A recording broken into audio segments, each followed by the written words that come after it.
The referee's a podcast with Jack and Kelly Toe. Scottish Championship pass, they give us the show. Footy tales from the pitch, controversies they scratch. Every moment they'll itch, no call left to bash.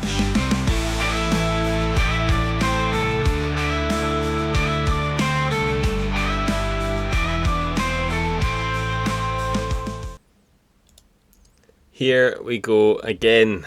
We're back. The Referee's a Podcast, episode something or other of season 2.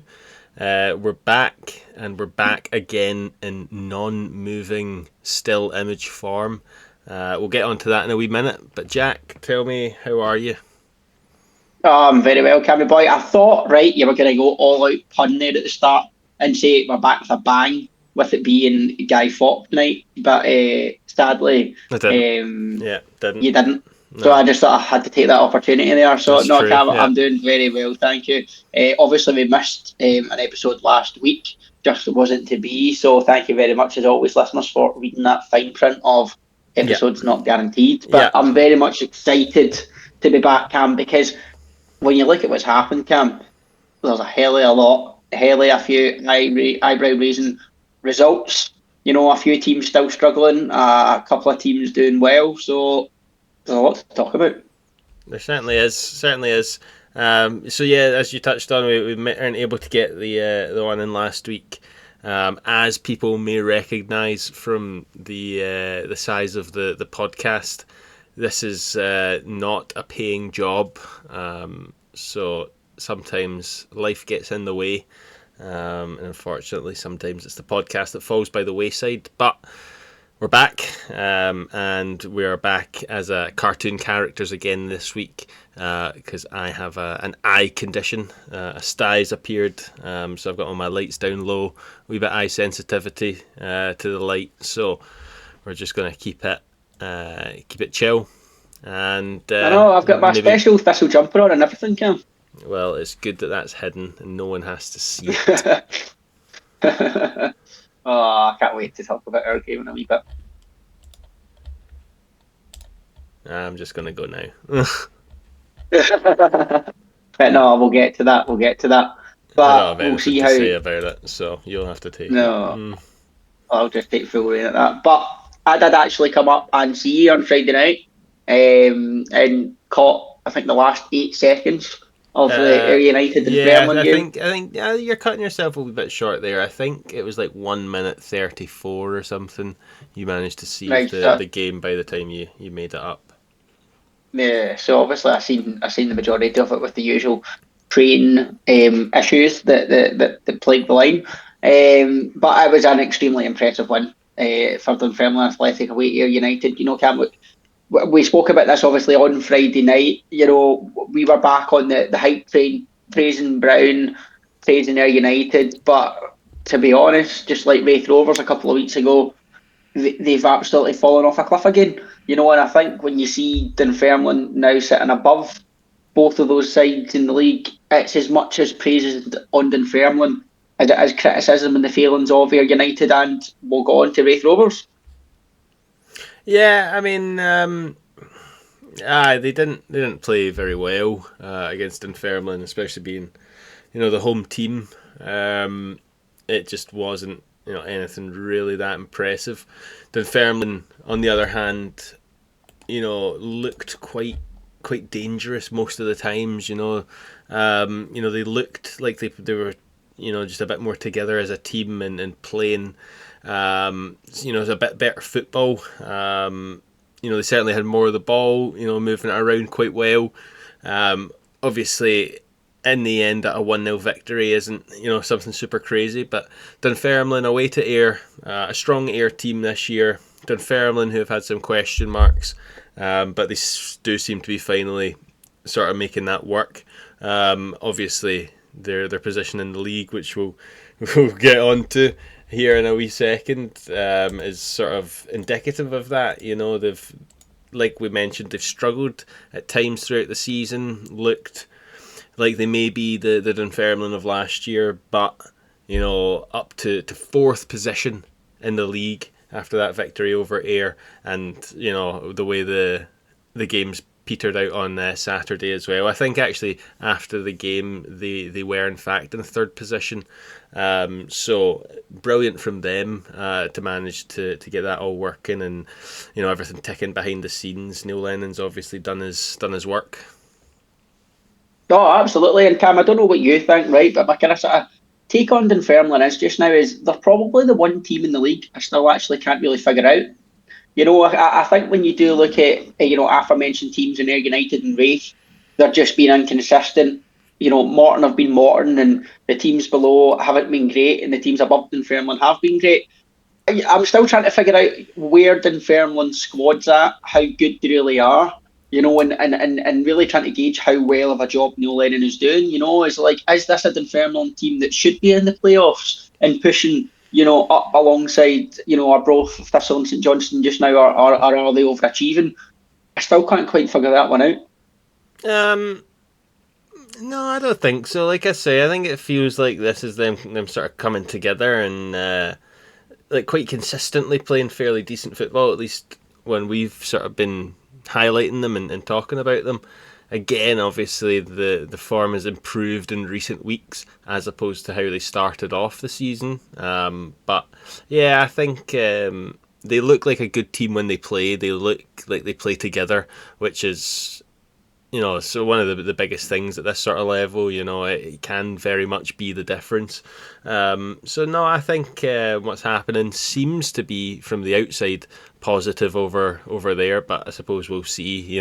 Maybe five games away from now, and they maybe not picked up another point. But that's football, isn't it? We just have to wait and see. Yeah, and I think the other thing, Cam, for me, when you look at Dunfermline, is the loan signing in the last month or two. Barney Stewart, his impact coming in from Falkirk has been immense. He scored that overhead kick, didn't he, in the derby? Was it against Wraith? And obviously popped up with a winner here tonight against Ayr United. Having a goal scorer in your team, he's obviously fitted nicely into the system at East End Park, and he's obviously grown in confidence. Having obviously not getting a look in at Premiership Falkirk, he's back in the Championship with a point to prove. How much of a kind of masterstroke signing do you think that could be? Well, they certainly needed a striker. They didn't sign a Championship proven and ready striker for the lone striker role in the summer. Wink, wink. So they had to sign somebody. Yeah, and I think you're comparing a player like Barney Stewart to a Zach Rudden. Obviously, very different sorts of players. But I suppose Barney Stewart actually wasn't particularly prolific anyway, was he? No, he wasn't. He sort of came out from Heriot Watt or something like that. He was signed from. Yeah, you're right. It was one of the uni teams. And whether it was Heriot Watt or whatever. Necessarily set the world alight at Falkirk, but done bits and pieces. Looked good. He's obviously a big lad. Yeah. He's young still. But I did think it was a strange one when Dunfermline signed him. But like you say, he's done the business so far. He's put the ball in the back of the net when it counts.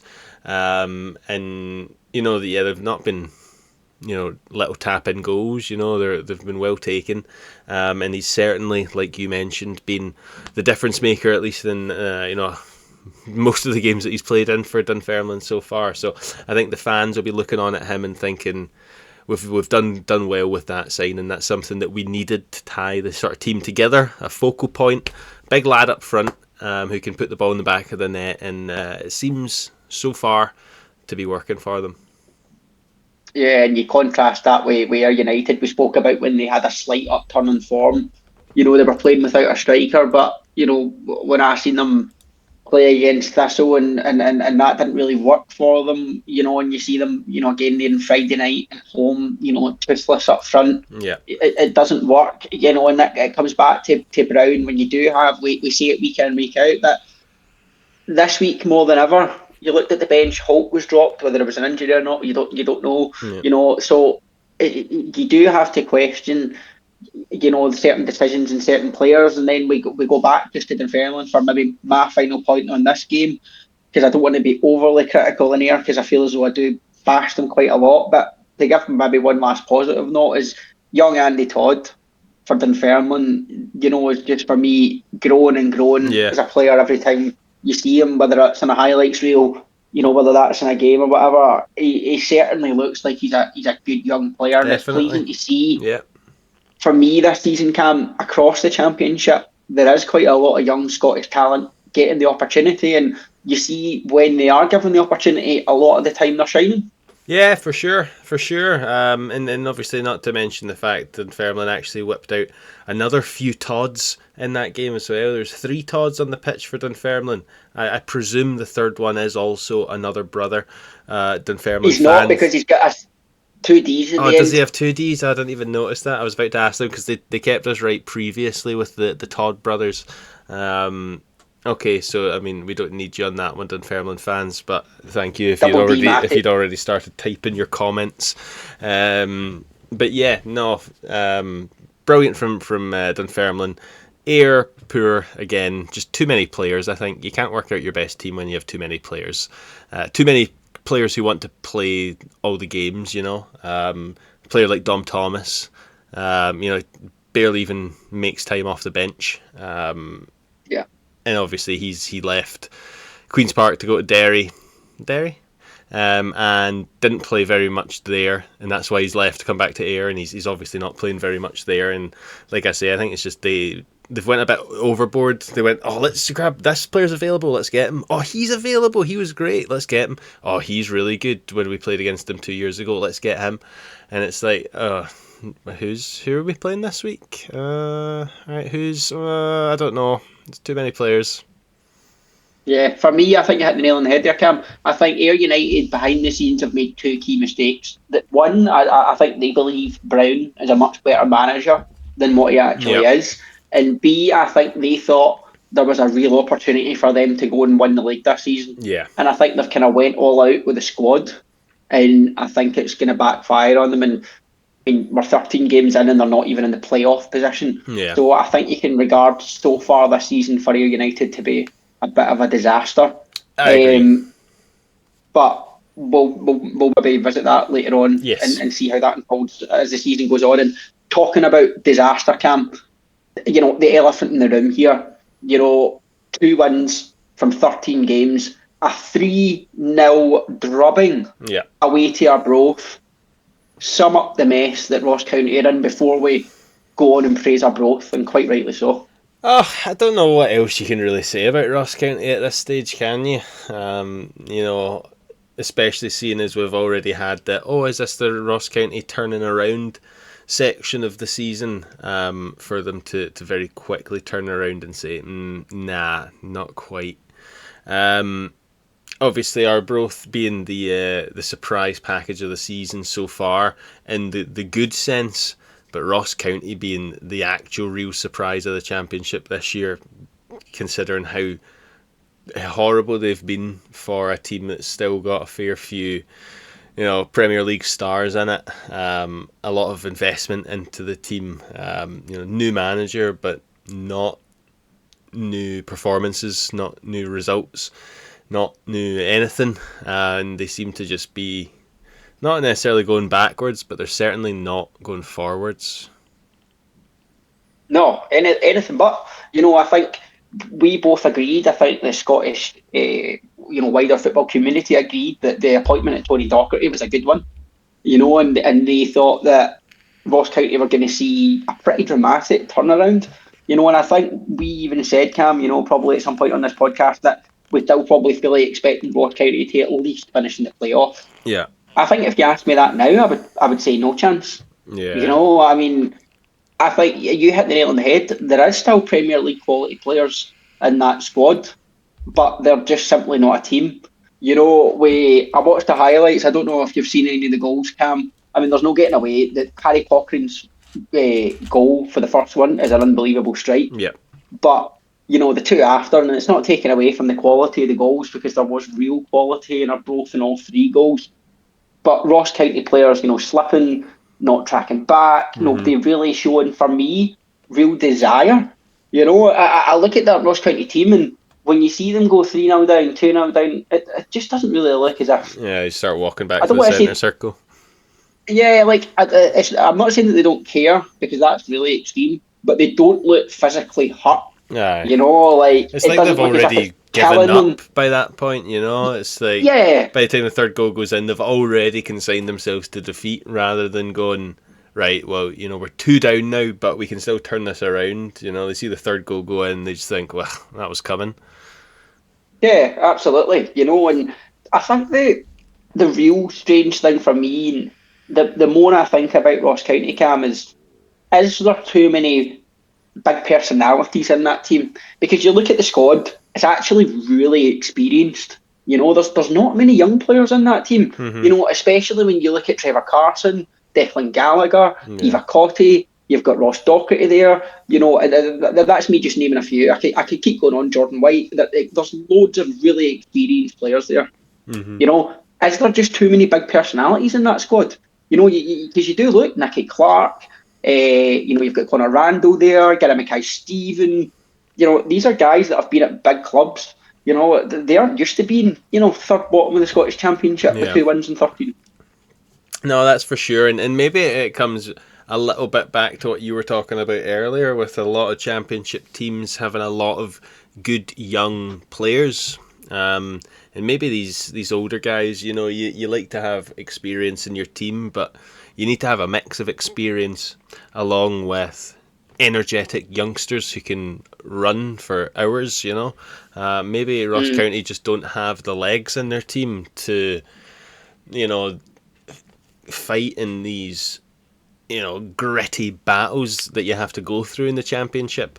You know, I'm not saying the championship is harder for them to play in than being in the Premier, but it's certainly a lot more hardcore is not the right word either. I don't really know exactly what word I'm looking for, but Eh, it's a different challenge. yeah, It's a thing. 100%. You know, it's a completely different style of football. You know, it's a different situation for Ross County. When in a lot of games last season, they were expected to sit behind the ball for the most amount of games and hit teams in the counter.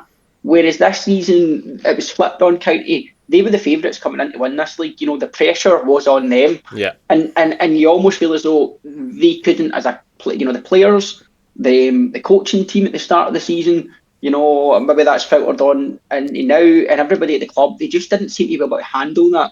You know, and that weight of expectation, and for Hmm. whatever reason, Tony Dock, who we know is a good manager, he's proven it at Dundee. He's been a great assistant to Derek McInnes over the years.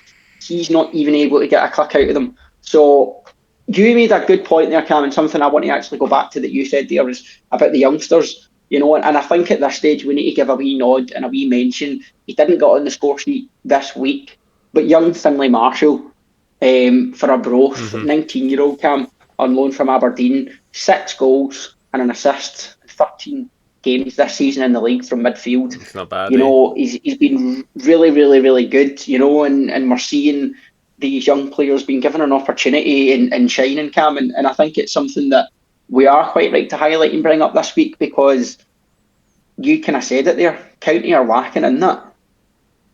Hmm. Yeah, definitely.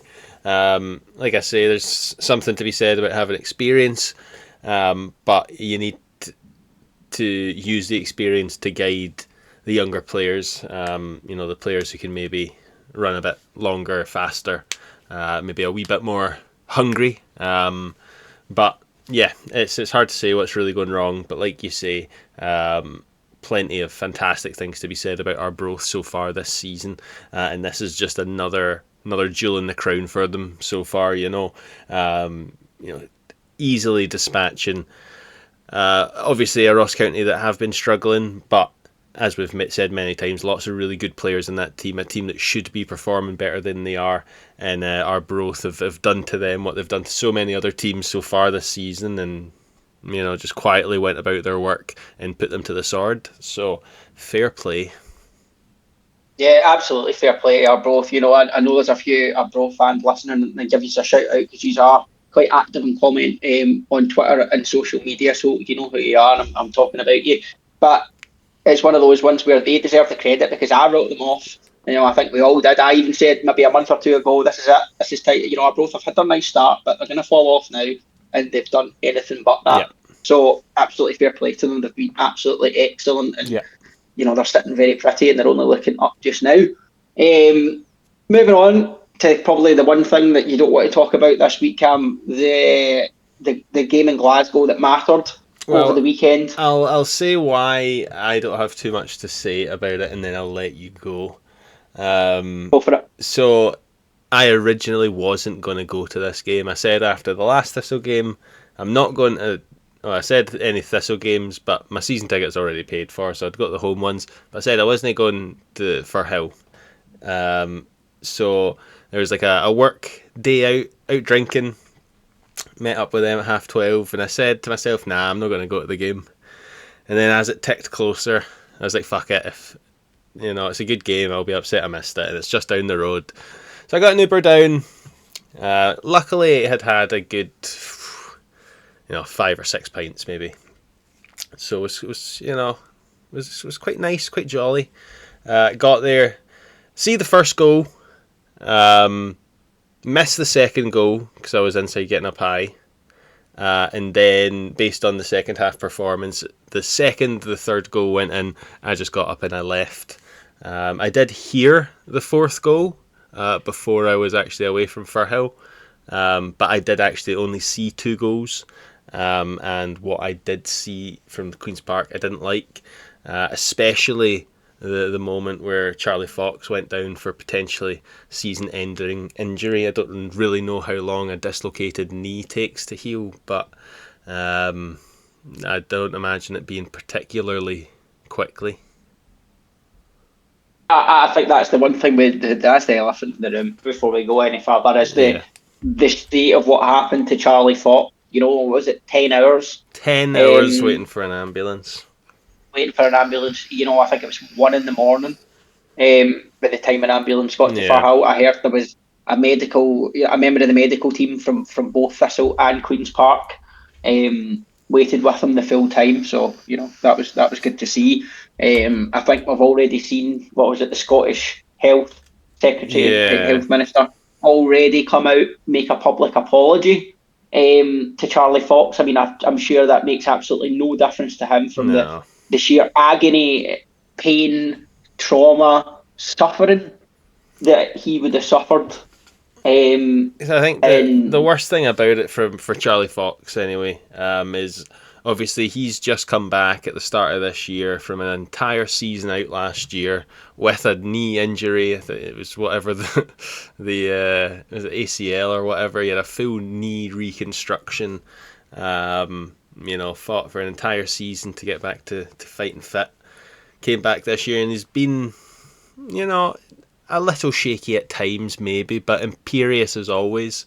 So to see him go down again, and you knew it was serious when, he wasn't moving at all. If it's like a pulled or torn something, you'll still probably see them moving. The guys come in and, lift the leg and try and stretch it out and touch it around and see, but you could see no one was moving him at all. He wasn't moving, and it was just that moment you knew this is not so great. I think the play stopped for 10 or 11 minutes while he was on the ground.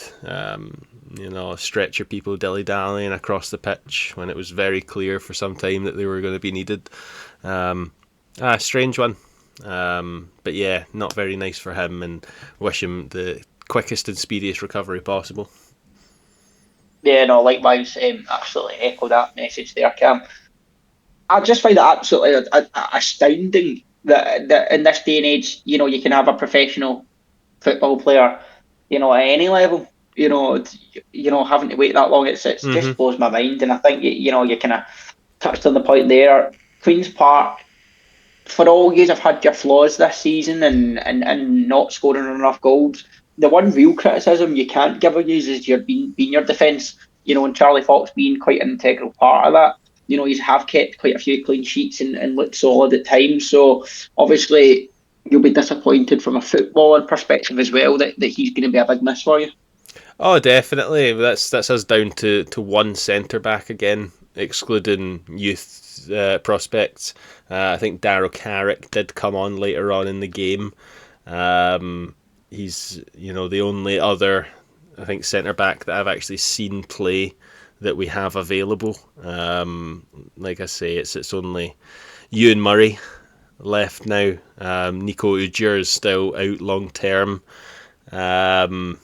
Still, the last time I saw him, still limping away a wee bit. Obviously, that's Foxy out for a reasonable amount of time. Matty Shields can obviously deputise in at centre back, which I think we'll probably see more and more with him being left footed. He's quite a tall character as well. He can get back and he's quick in defence. It's just obviously it's not his natural position. He wants to get forward and cause problems down that way. But yeah, I mean, it certainly doesn't help the Queen's Park situation, which already is pretty dire. Now, I think I was talking to my brother about it and he said, too soon, brother, too soon.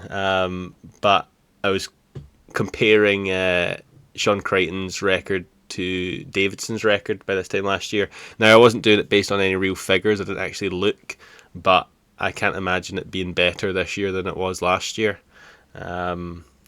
So I don't know whether questions at some point need to start being asked about are we able to actually do anything here, or are we just sort of resigned to the fact that we're down this year? It's a tough one.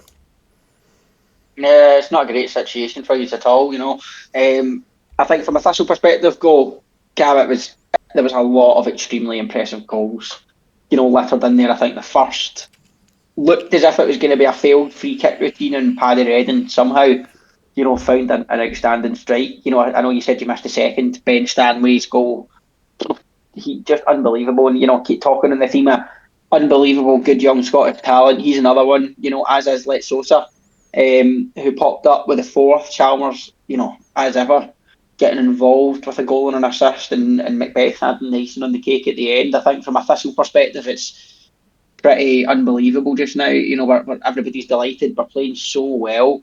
I think that's the thing. It's not only results, it's performances to match, which is just fantastic. So it's all happy smiles. It's all looking really merry, and I think that's really compounded by the fact that Mark Wilson has got Manager of the Month, which hopefully isn't going to be a curse. As often is, and hopefully our good form keeps on going, because it's been fantastic. And the fact that we are now in this position, just 3 points off St Johnstone, really, really putting a bit of a fight to them is certainly exciting. Yeah, I bet. Aye. Certainly nice to be up for you up the top end of the table. I suppose now you're just hoping that consistency continues on and you're able to maintain that push as the season goes. Obviously St Johnstone will be tough cookies. They're not expected to drop too many points throughout the season, so you'll have to continue keeping that at winning ways if you want to make sure that you're still pushing them come final game of this year. Yeah, absolutely. And I think the other thing is, we don't know at this stage. Hopeful it's not going to be too long. Lee Ashcroft is obviously injured just now for Thistle, captain. Big powerful centre back. Luke Macbeth stepped in, and I think alongside scoring 5 goals, it was pleasing to see us keep a clean sheet against yourselves. So it's an interesting one, going into the fact that we are the Friday night game this week. It gives us an opportunity to go level with St Johnstone, perhaps put a bit of pressure on them going into their game against an informed Dunfermline this week. But, as a Thistle perspective, you never want to get too ahead of yourself, and assume that points are going to be going on the board, because we all know what happens when you start doing that. Yeah, you've got to take it a game at a time. We've always said that. It can change so quickly in the Championship. And it only takes a run of 4 or 5 games potentially to completely upset where you thought you were going to be. So I suppose same for all teams at this stage of the season. Just keep your head down, get as many points on the board as possible, and see what it's like come Christmas, and take things forward from then. I've got a couple of months to go until then, so we'll certainly see how the league's shaping up at that point. But so far, it's obviously been a fairly exciting one. Yeah, absolutely, and it's that mixture of young talent. I mentioned Stanley, Letzosa, how could I forget McPherson as well? So long may it continue for Thistle, and we'll have to wait and see, and fingers crossed for Friday night. But I spoke about them earlier on in the podcast, Cam, as being one of the disappointments, and there's no getting away from that when you look at a pretty dismal sixth place just now for Wraith Rovers. They thought they had all 3 points in the bag, but no. Morton stepped up to get their 9th draw of the season in injury time. What do you make of the situation just now for Wraith Rovers and Morton? Obviously, Morton doing what they do. Their standard Morton thing. They've done the business once again in getting that late equaliser. 90 plus 1, managing to tie up the game. But yes, like you say, I think it's more to say about Wraith Rovers and what they're not doing, as opposed to Martin just going out and doing what they do and securing the draw. Wraith Rovers, I think we already spoke about it a few weeks ago, saying they're looking good, they're up in the playoff positions, they've got a good team, we've been saying it, look how good they're doing, and as soon as we done that, their fortunes sort of turned a little bit, and they've struggled ever since. But yeah, no, I think they'll be kicking themselves at that one. Another 3 points in the bag turned into 1. And yeah, not ideal for those lads. But I think the Tonno being up there, celebrating that point pretty happily, all considering the way in which it was gained. Absolutely. There's no getting away from, I spoke about it, Thistle. I've got a horrific record up there, but Wraith Rovers did get all 3 points, 2-0 against Thistle in their last game, and to follow that up, with another home game, this time against Morton, you're really expecting Wraith Rovers to go out. They've watched their 5 rivals Dunfermline move above them in the table. Yeah. The day before, and to follow that up with not seeing a game out, Morton's strength is going to be from a set piece. Yeah. And that is obviously how the goal came about. I think Wraith Rovers fans will be really, really disappointed with how things are going just now. I think they'll be really disappointed with how the season is panning out in general, because I think expectations were high, especially when you look at their unbeaten run from last season, how it continued on into the sort of brief start of this season. But everything's just kind of fallen off a cliff recently, and there's no getting away from their struggling. Yes, definitely. But as we've said plenty of times, even today, it's a long way to go. There's still plenty of time for Barry Robson to work out what's not quite ticking and get it sorted out.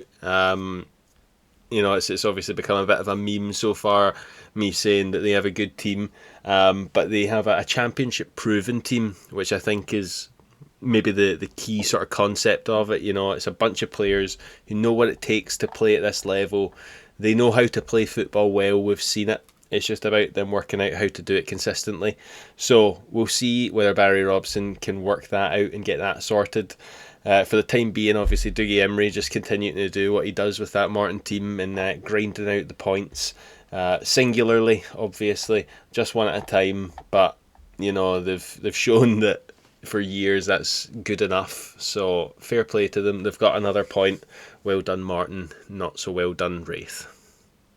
Yeah, I've got so much respect for Morton and just how they go about things, and almost at this stage they are proud of being a bit different and battlers, and the way they play the game and everything, and it kind of shows. And as you touched on the results and the amount of draws they get, and they're a stuffy team, they're hard to beat, so you kind of got to respect them in the day and age where everybody else is looking to play out and tippy tappy passing. It's Morton are kind of to an extent not really interested in all of that sort of stuff, so you kind of got to say fair play to them. Yeah. Do you believe though Barry Robson is the man for Wraith Rovers? Do you believe that he is the manager that can lead them into a playoff charge and do well in the playoffs? I don't know. I don't know that I know enough about Barry Robson as a manager. I only know what he's done at Wraith Rovers, and so far that's been fairly inconsistent. I think he's done a good job overall, considering the position the club was in when he came into the hot seat, But I don't know. I think he's earned the time to get it right, is where I'm at with him. I don't think he's done a horrible job.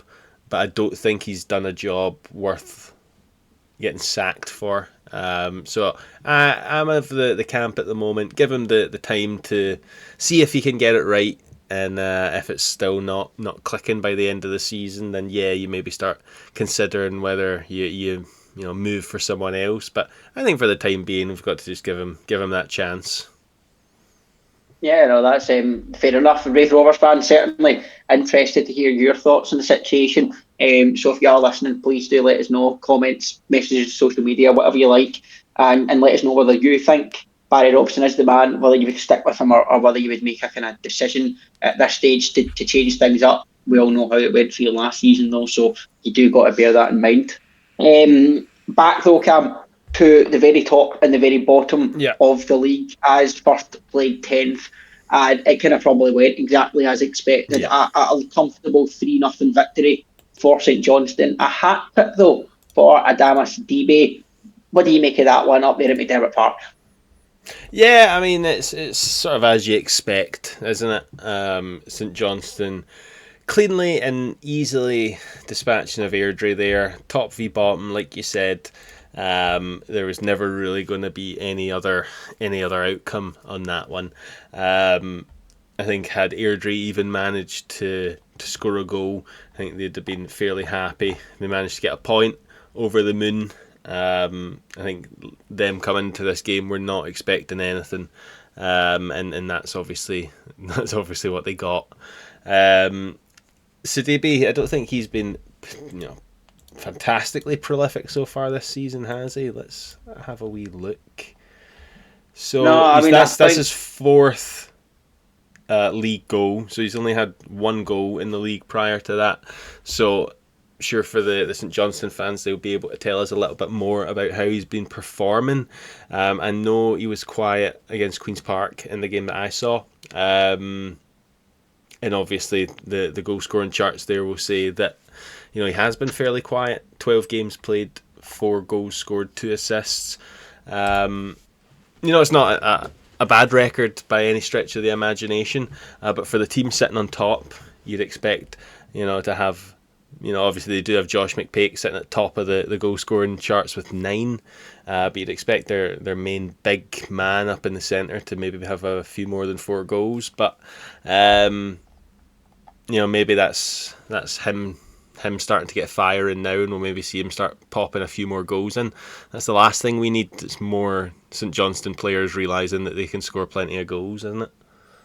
Oh yeah, absolutely. We definitely do not want that. So any St Johnstone players listening, don't believe in yourself, obviously.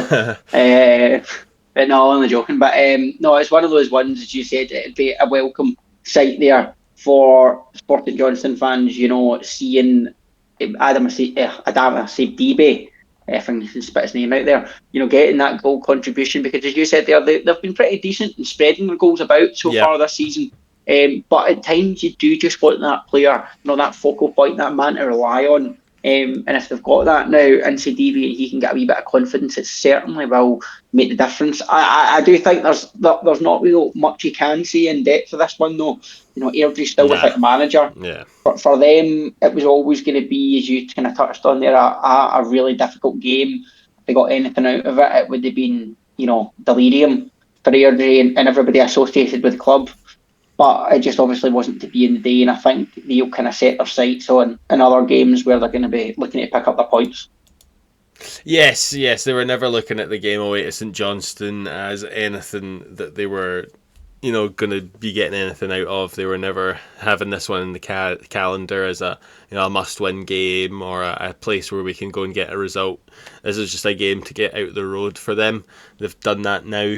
Now, like you say, they can look to other games where they're much more likely to get a point, maybe 3 points, and prepare for those ones extra hard. I don't think any of them were on their way up to St Johnstone thinking, yes, okay, we've got this one in the bag. So I don't think they'll be too disappointed. Maybe even a slight positive being that they only conceded the 3. But yeah, fair play to St Johnstone. Points that they should have gained, and they have. So that's what you need to do if you want to win the league, and they've done that. So yeah. Yeah, definitely, and I think we are going to see a real good title fight on our hands here between two really good teams this season in St Johnstone and Thistle, and I think that's going to be an interesting battle to watch as it comes on. And I know there's that big game at Firhill between the two coming up in the next couple of weeks, so that's certainly going to be a mouth-watering one to see what happens when the two face each off against each other again. Yes, that's true. However, before you even get to that game, you've got to try your very best to beat Airdrie at home this coming Friday, Jack Curry. Do you Away. think... That's what I meant. Do you think Partick Thistle have it in them to beat the high-flying Airdrieonians? We definitely, obviously, I've got us in as it's not getting away from. You always feel as though any away game in the championship, no matter who you're playing, always never really feels like a given. You always know you're going to be in for a battle, and I think especially Friday night lights on the telly at the Excelsior is going to be no different. So although I'm very positive going into it, and I do expect a Thistle win, I'm under no illusion that it's going to be a tough game. Artificial pitch. You never really know with the weather conditions at this time of the year either. So, I don't think anybody can say it's going to be a guaranteed 3 points, but certainly one where you would go in hoping and maybe even expecting 3 points. Yes, so obviously you touched on it there. Friday night under the lights on BBC Scotland. So anyone at home on Friday who's maybe not got too much going on, make sure you tune into the championship game on BBC Scotland if you want to see what real Scottish football looks like. You can tune in and maybe see Jack Curry standing there with all the other Thistle fans while they're struggling against bottom place Airdrie. So everyone make sure you tune into that. But in all seriousness, I think, you can probably be fairly well expected to get all 3 points in that game against struggling Airdrie. Like you mentioned, still no manager. Maybe we'll see a manager in today or tomorrow, but I find that probably fairly unlikely. And you'll be going up against rudderless team there, sitting at the bottom of the league. So you have to make sure you do us a favour, getting those 3 points in that one. I mean, if we can do that, Cam, obviously I'd be absolutely delighted. 3 points for us and a wee helping hand to yourself. Not going to knock that at all. No, and like we said, obviously Friday, tune into the television, watch that one. Saturday games, as you all know, 3 p.m. Saturday blackout. You're not watching any of these ones unless obviously your team streams to, in inverted commas, overseas foreign fans. Starting on Saturday, we've got Dunfermline against St Johnstone. Maybe one of the more exciting games to keep an eye on there for Saturday. Obviously, St Johnstone playing very well at the moment, expected to win most of their games. But Dunfermline, obviously, as I was saying, it's starting to look like they're maybe coming together, playing a bit more like a team, a bit more close-knit. Are they able to give St Johnstone a run for their money on Saturday?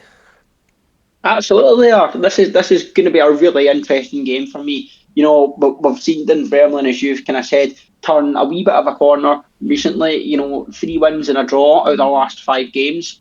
But St Johnstone are a whole different proposition. We've seen Dunfermline play well in parts this season, obviously a lot more recently. But when we kind of question St Johnstone, after no wins in 3 in the league, they've bounced back pretty impressively with back-to-back wins. They'll certainly be watching the Thistle game on Friday night. They'll either have an opportunity to pull 3 points clear again or extend the lead to 6 points. So that's going to be an interesting one for St Johnstone players going into this one. But for me, it's going to be a tough afternoon for them. I think Dunfermline will put up a good fight. I think, as always, there'll be a real good crowd in there at East End Park, and a sizable St Johnstone away crowd will follow as well. So I think it's going to be a really good advert for Scottish Championship football. Yeah, definitely. Maybe question marks as to why that wasn't the Friday night game on the TV. Like you say, it should be a good display of what the Championship has to offer. But obviously there is rules determining what can and how many games can be shown and when and all that. So yeah, I think that'll be an exciting game. We'll certainly be keeping track of that one throughout the day on Saturday during the Queen's Park game, making sure to keep up with that score as it goes. We obviously have other games on Saturday there. We've got Morton against Arbroath. That one maybe not quite as thrilling and exciting as the Dunfermline St Johnstone game. Are we expecting another classic Morton draw there? Or are we maybe thinking that Arbroath have enough about them to go to Capello and take all 3 points back with them? Oh, I don't know about that. I mean, I think as good as Arbroath are being just now, can you really expect any team to go to Capello and come away with 3 points? I'm not so sure. It does have. I hate to say it. I really hate to say it. It's got draw written all over it for me. It really does.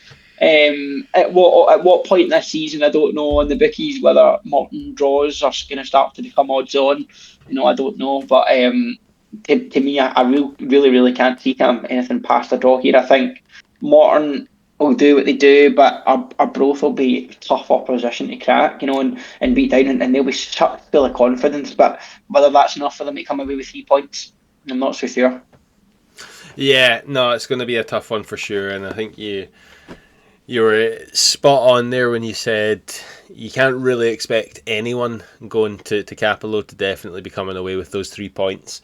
And yeah, Arbroath, while they have been the surprise of the championship so far this season, it's still a tough away day for them. It's a tough away day for anyone. So if they do manage to go there and take all 3 points with them, that will be another feather in their cap for this season, showing that they still do have it about them to really compete in this division at this level. They've shown it, and I don't think anyone can take it away from them at this stage based on how well they've started.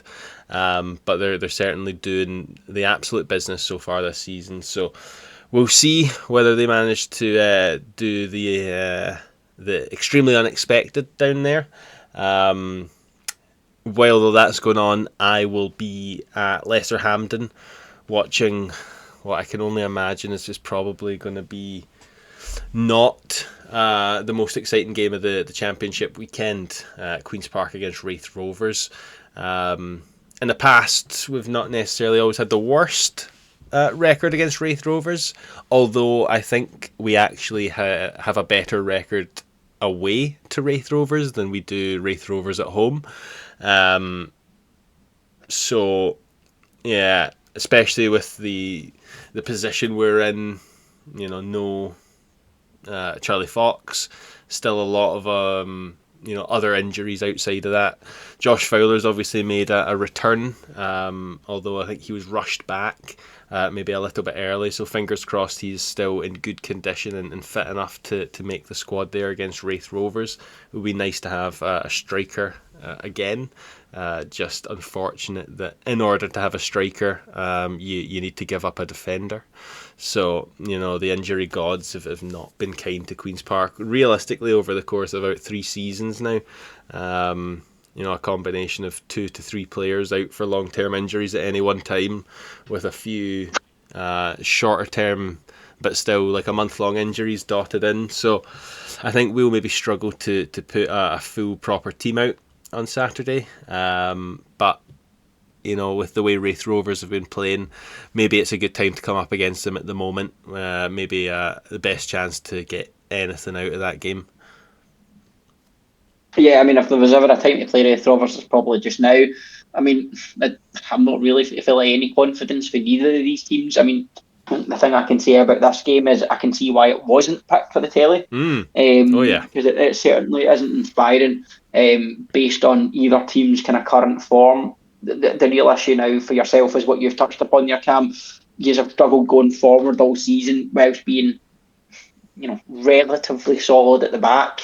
But with your kind of star defender now out for the rest of the season, if you aren't scoring goals and you're now going to have a bit of a weakened defence, it really doesn't look good. No, it doesn't. And we don't know what the financial situation is at Queen's Park.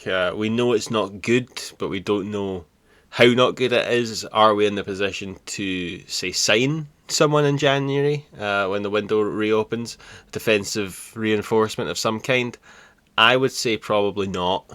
So I think we're probably, what we've got is what we've got, and we just have to make do with it.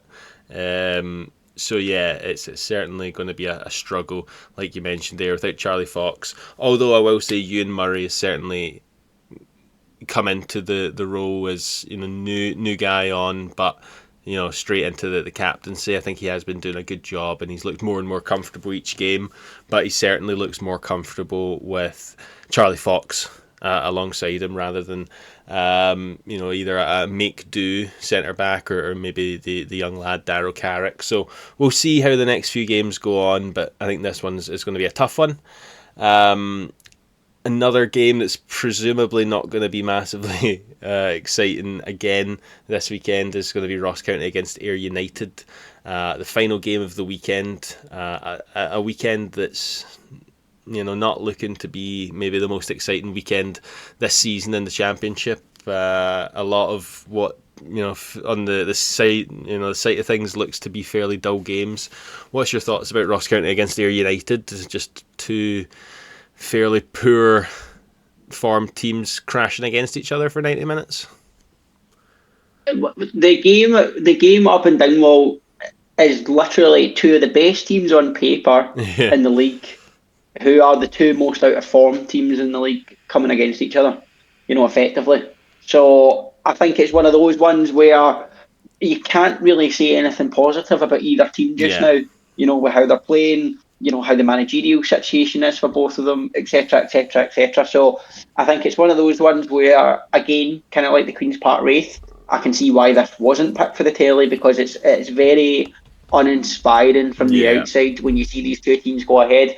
However, what it does present is an opportunity for one of them to really step up to the plate. You know, it is a big game there. You know, it would have been one at the start of the season where at this point you'd been thinking that it would have been two playoff teams at the very minimum coming up against each other, let alone two teams not in the playoffs. So I think it's going to be one where Ross County have to get kicking soon, but so do Ayr. Yes, you know, they can't definitely have any bad form going on either. So it's whether either team has got enough in them to really, really go and put a good run of form together. That's it. Two teams, like you say, struggling really hard at the moment to get consistent form together. Ross County struggling to get any sort of form together. At least Ayr United did have a period of 9 games unbeaten or something like that. Struggled ever since that. But yeah, I think you know, I mean, Ross County haven't done well at home for the vast majority of the season anyway, you know, losing fairly comfortably against teams that, you know, certainly shouldn't be the case. You know, our only game win of the season was up at Ross County as well, so it's not like it's a fortress that Ayr have to go up and you know, fight in, but we'll see how that game goes. But yeah, like you say, and like we've mentioned in a few games, not too many inspiring games this weekend, so it's one of those ones we'll just try and get it over with and look forward to next week, I think. Absolutely. But there's still the excitement before we bore all of our listeners off to sleep of predictions, Kim. Yes. And there's probably a couple of weeks because we obviously missed last week. So am I right in saying there's 2 weeks? That's true. 2 weeks of action to go over here, because obviously I've submitted my predictions into Cam via messaging services. So we did, although we didn't have a podcast, we did do our predictions. But yes, you're right, you are. I didn't even think about the game week 12 recap. So very briefly, we'll just do the overview. We won't go in depth.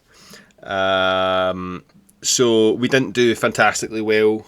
Neither of us expected Airdrie to beat Arbroath. You had a draw, I had a win for Arbroath. You correctly said that St Johnstone would beat Morton. I thought it was a draw, so you got 2 points for that one. You thought that Partick Thistle was going to draw against Wraith Rovers, while I thought they would win. Just got the scoreline wrong, so 2 points there for me. And then we both thought County were going to beat Dunfermline, which they obviously did, but we got the scoreline wrong there, so 2 points. 4 total for each of us there. Again, not great, not horrible, I suppose. Game week 13, Ayr against Dunfermline. We both put Ayr United down for a victory in that one, obviously. Dunfermline winning 1-0. Arbroath against Ross County. We both went for 2-1. I went for Arbroath, you went for Ross County. Arbroath obviously being the victor there, 2 points for me. Thistle against Queen's Park, we both had Thistle down for the victory. We just both got the wrong scoreline, 2 points each. Wraith against Morton, we both had 2-0 Wraith, 1 each in the end, no points there. And then St Johnstone against Airdrie, we both predicted St Johnstone to win. I had 4-1, you had 3-1, it was 3-0, so 2 points each there, meaning game week 12, 4 points each, game week 13, 6 points for me, 4 points for you, gap closed to just 2 points. You have closed it a wee bit there, Cam, from when I looked at one stage I was going to be pulling ahead, so putting the pressure back on me here, going into what is probably game week 13, 14, something like that. It's game week 14 now, it's you to take us off. I will say I do actually already have my scores in, but you have to still say yours first. Okay, that makes sense. So yeah, Friday night, I'm hoping to make it along, but not guaranteed at this stage, so I'll have to wait and see. But I'm hoping, perhaps expecting a Thistle winning this one, but as I said earlier, going to be tough. I'm going to go 2-1 Thistle. 2-1 Thistle in. I have 3-1 Thistle locked in the books already. Take us away, Dunfermline against St Johnstone. Really tough game to predict here at East End Park, so for that reason I'm going to go for a 2-2 draw. Ding ding! I also have a 2-2 draw in for that game. Also think it will be a cagey affair. Next one up, Morton against Arbroath. What's your thoughts? Yeah, I think I've already sort of gave this one away earlier on. I'm not going to go anything other than a draw. Yeah. In this one, I'm going to go 1 each. Ding ding! I also have 1 each in for this game. Morton against Arbroath. Yeah, same's there. So we're 2 of the same predictions so far. Next up, Queen's Park against Wraith. Wager we're probably going to differ very slightly here. Well, I think I've been fairly generous to your side, over the piece, and gave you probably a few draws and a few wins still. But I kind of gave up hope, Cam, and what I think he's can achieve, even though it's a bang out of form Wraith Rover side. I'm going to go 2-1 Wraith. 2-1 Wraith. I initially had 2-1 Wraith, but I thought just being at home, I'm going to give us the benefit of holding them to a 1-1 draw. Nice. I love a wee bit of optimism that you've still got left there in you and your side.